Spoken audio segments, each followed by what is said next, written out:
In this world, humans, elves, and dwarves are races blessed by the gods of light. There is also the counterpoint, the demons, a race blessed by darkness. Both factions divided the vast continent of London between the east and the west. As one might imagine, they have been at war for millennia, but about 300 years ago, a wiser demon king took over and the situation calmed down. Humans grew accustomed to this temporary peace. However, as expected, this peace ended and led to a large-scale attack, carried out by the then demon leader, Red, and many others. Human, elven, and dwarf humanoid nations disappeared in the blink of an eye. Faced with so few options, the humanoids made a drastic decision: gather all their forces, attack the enemy head-on, create a breach, and infiltrate the Demon King's fortress. Defeating him was the only salvation. Thus began the long-running confrontation between the two forces.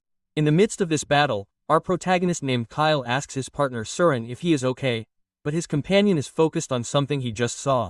Kyle decides to move forward, as the confrontation with the enemy is imminent. His eyes activate something powerful, which raises suspicions, but his bear partner is extremely worried. Upon entering the fortress, they see a jewel that is too beautiful for that scenario, something that clearly looks like a trap. Suddenly they are attacked from above and it is an elf who saves Kyle. The problem is that the attack was devastating and the elf ends up disappearing completely. Furious, Kyle goes on the attack, but it quickly becomes clear that the difference in power is overwhelming. The worst part is that the enemy's attack is a strange and lethal technique called high-level elimination that destroys everything with the slightest contact. Kyle realizes that he will die if he continues like this. So, his only chance is to release the power of the jewel. All this information is transmitted to his sword. Yes, it speaks and it says it is ready to accompany him to the end, even if it means her death. Thus, Kai channels an extraordinary power to face the Demon King. After a tough exchange of blows, the protagonist finally defeats the enemy. But, as expected, his companion does not survive. He is the only survivor. Nothing he wanted to protect is left. No family, no friends, no his people. He lost everything and now it seems that his turn has come. However, when he touches the jewel, a spell is activated and a magic circle transports him to another place. Kyle wakes up in his room and does not understand what is happening. It seems impossible that he could have survived that fight. When he opens the window, he sees that his people have returned. Tears run down his eyes. Even Lee came to check if he had woken up. Noticing his strange behavior, she asks if he is okay, if he is in pain. He believes he is dreaming before he dies and, therefore, hugs her tightly. But she is embarrassed by his sudden attitude. Kay does not care about him.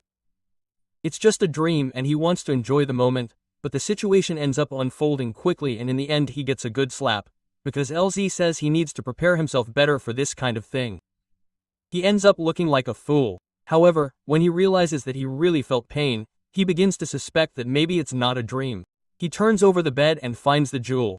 It's clear that he's not dreaming, but everything is still very strange. Kyle realizes that he's rejuvenated and swears that he had received fatal injuries. Something isn't right.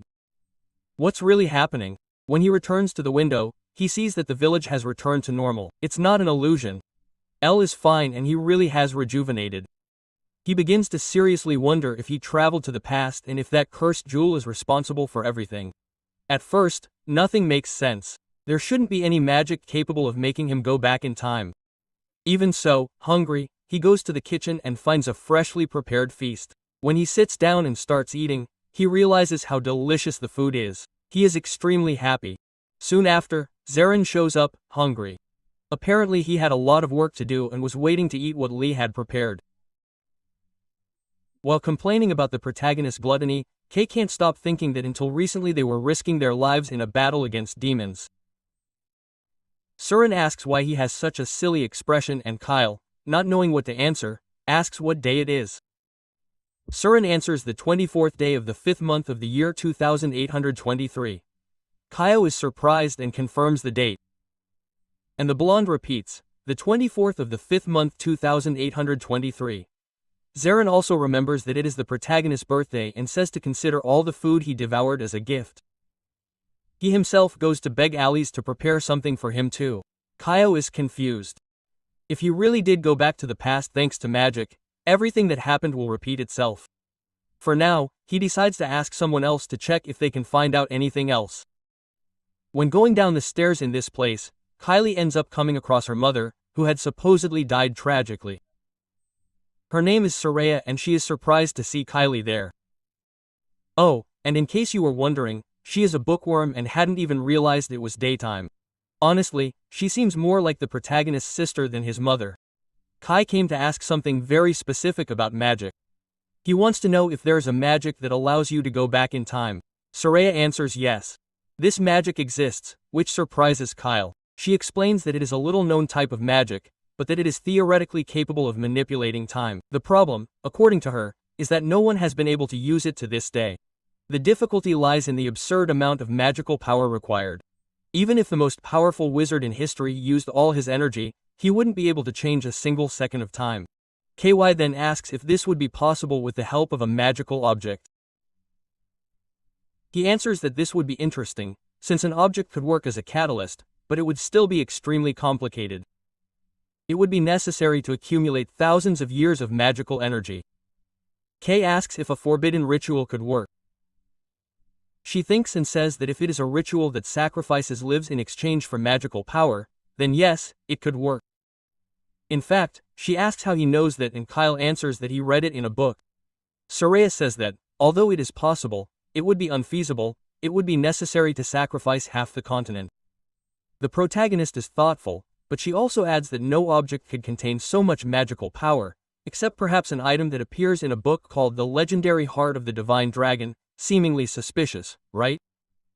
Kaio tells us that, according to legends, the heart of the divine dragon was what sustained Charles' magical kingdom for more than 1,000 years, until its power was completely drained, leading the kingdom to ruin. Soraya confirms that that heart would have enough power to go back in time, but it was lost more than 1,000 years ago and it is possible that the demons have already destroyed it. Obviously, this is the object that the protagonist has in his hands, but he cannot reveal it. Kyle's mother says she is happy, because it had been a long time since they had talked so much.